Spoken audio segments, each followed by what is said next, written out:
Hi Bafethu, I'm back again with another video Bafethu. This is your boy Simthembile Wambildlana Bafethu. This is Mzansi Political Channel Bafethu.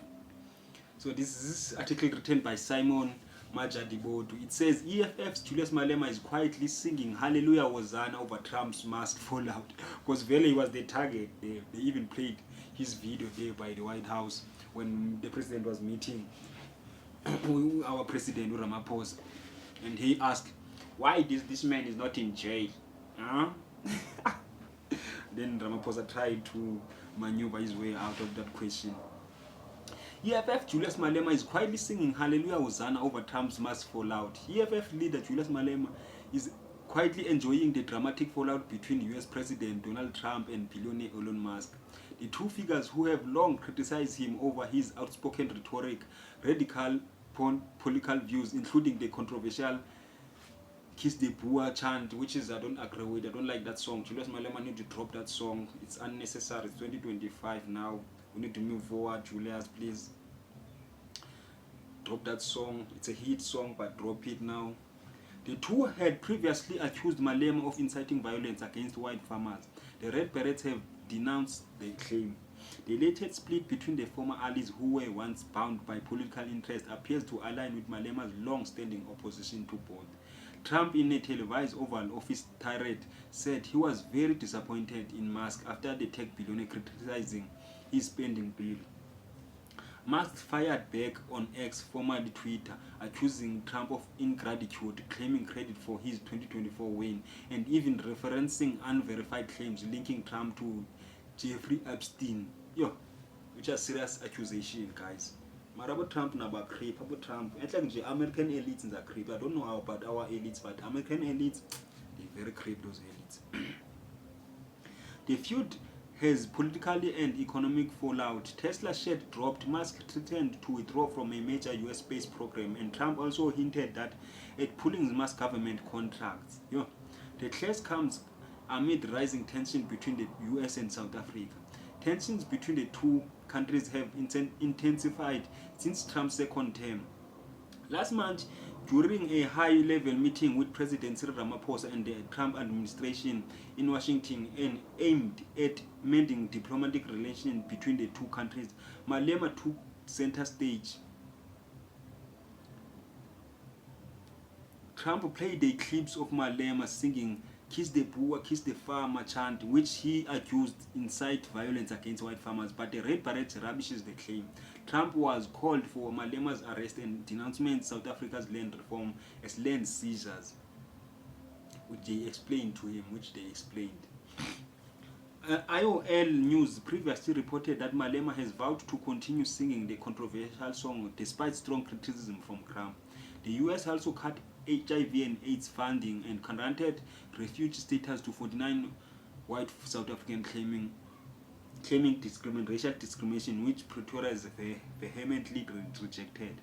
With Musk born in South Africa and now publicly clashing with Trump, Malema may see this as a more than political theater, which is possibly moment of vindication. Speaking with IOL News, Professor Theo Nittling from the University of the Free State Department of Political Studies and Government said the fallout between Trump and Musk was long predictable. Did you predict that? You guys are good, most. The Trump-Musk fallout was long predictable, and even the EFF delights in it. The fact remains that United States conduct diplomatic relations with the South African government, not the EFF, he said. The EFF is relatively a small party, as the President Ramaphosa pointed out to Trump, and it is not relevant in South African international relations. Nittling emphasized that diplomatic relations are aimed between the US government and South African government, not with political outliers. The Trump administration also conducts its relations with the South African government. What carries much more weight in the US than Elon Musk are views and roles of top Republican voices like J.D. Vance, Marco Rubio, and Ted Cruz. They will be decisive in the future of US-South Africa relations, not about Musk, not rich billionaires who have personal agendas. Around 600 American companies invest and do business here in South Africa and contribute to job creation, he told IOL. Commenting on the deployment of Trump, commenting on the development of Trump and Musk clashing, Nettling said Malema will continue loudly in his rhetoric of African self-reliance, but South Africa government of national unity understands the importance of maintaining with the US, which is the largest economy in the world.